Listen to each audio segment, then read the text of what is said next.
In August of 2014, I became a part of the East Central High School faculty as an English teacher. However, it took 3 years for me to fully transform into an ECHS Hornets.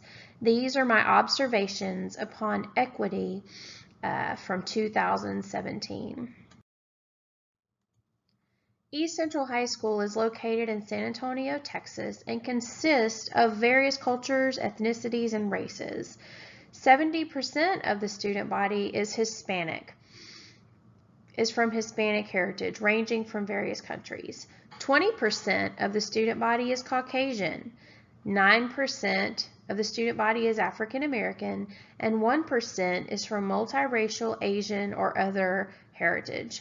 Victoria and Mr. Kim were foreign exchange students this year in my class. When everyone thinks about how do culture, ethnicity, and race impact me, my students, and my school, according to Nietzsche, ECHS is rated an A in the category of diversity. All of the various groups, people, cliques, clubs, students, teachers, administrators, secretaries, and custodian. Every person in the East Central family weaves together a beautiful tapestry of diversity, as evident by the ECHS mural that the art students crafted. Local restaurants, Chile Verde, custodians, administrators, first-year teachers, veteran teachers, bus drivers, even the dog that accompanies the criminal justice teacher are all an accepted part of the family.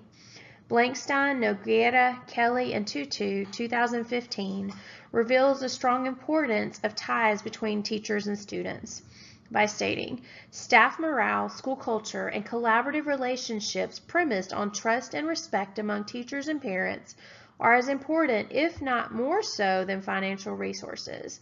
When highly qualified educators are deliberately placed in low-performing schools, all schools benefit. Page 8. Also, Blankenstein et al. Reports, by providing differentiated support to all students, academically advanced students can have richer educational experiences. When efforts are made to integrate students from a variety of backgrounds, the learning environment becomes compelling and enriched. Page 9. What assumptions do we make about people from different races, ethnicities, and cultures? The black kids are all ghetto. The white kids are all rednecks and in the ag program. The Hispanic kids are all from Mexico and do not speak any English. The foreign exchange students are all wealthy. Mr. Kim is Korean, so he must be good at math. Victoria is German, so she must love sausage and beer. Special considerations must be made for students of poverty. Education meant stress, the stress of trying to arrive on time, having the right clothes, shoes, and lunch, and completing projects. This came from Beagle, 2003, page 11.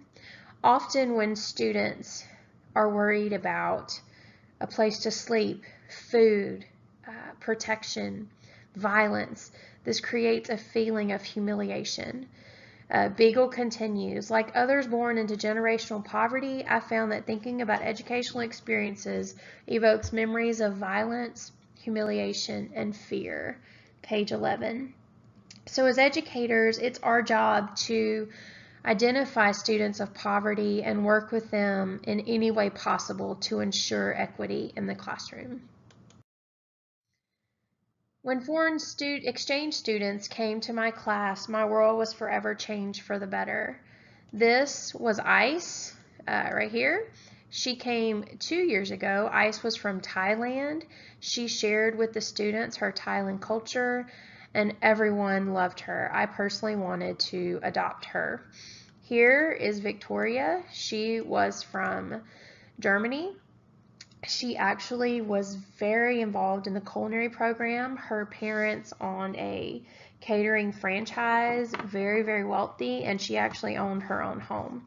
Mr. Kim from North Korea actually hated math and science. He loved piano. He performed professionally as a pianist and loved reading and literature. So the foreign exchange students taught all of us that often our preconceived ideas were not true about people from different cultures and ethnicities. All right. Why is there a dichotomy where some students achieve in school and some students fail? Perhaps the first reason would be that we are very often not focused on a common goal. At East Central High School, we have learning targets, and each level and teacher must be focused on the same learning target on the same day. Blankstein, Noguera, Kelly, and Tutu, 2015, states the importance of a goal on page 25. Bringing cohesion to schools and systems that are otherwise fragmented is critical for galvanizing and unifying all stakeholders toward common visions and goals. Another reason why some students fail is that we often do not use data. Data is supposed to be used to drive instruction. So this would be found on Blankenstein, page 209, and it states, often in order to transform schools, we must collect and analyze data and then develop strategies to place students in challenging classes with the goal of broadening participation of underrepresented populations in academically demanding courses. So we use that data to highlight areas of weakness and then to adjust the teaching accordingly. Another reason that often students will fail is that they're given the option to fail. On page 31 of Blankenstein et al., it discussed the Brockton High School culture where it said failure was pervasive. Students actually had the option to fail. And so that must be erased in order for all students to succeed. Another reason, as in the Minions picture here where you see, is that we often do not work together. Different teachers, different departments, administrators, there is no cohesion of that. And that's probably one of the largest tenets of teaching with courage, is that we must all work together. We have a moral imperative to ensure that every child gets what he or she needs to succeed in many ways. That is the most important goal as an educator and the right thing to do. This would be page 9. And then the last reason that often some students fail is that teachers do not take time to get to know their students. On page 11, it focuses on the importance of getting to know your students. It states, what we want to achieve in our work with young people is to find and strengthen the positive and healthy elements no matter how deeply they are hidden. Carl Winkler, as cited in Blankenstein 2015, page 11. It states, it is so important for us, instead of being defined by their behavior, labeled because of their needs, and discarded, all children must be served by schools that are organized to meet their needs. This means that educators must take time to get to know all students so that they can spend time cultivating talents and build on their potential. By building on strengths and addressing the factors that underlie learning difficulties and behavior problems, educators are in a better position to instill confidence and ultimately promote independence. And then finally, some students succeed because they're going to succeed, often because of their mental abilities, stable home lives, and abundant plethora of resources.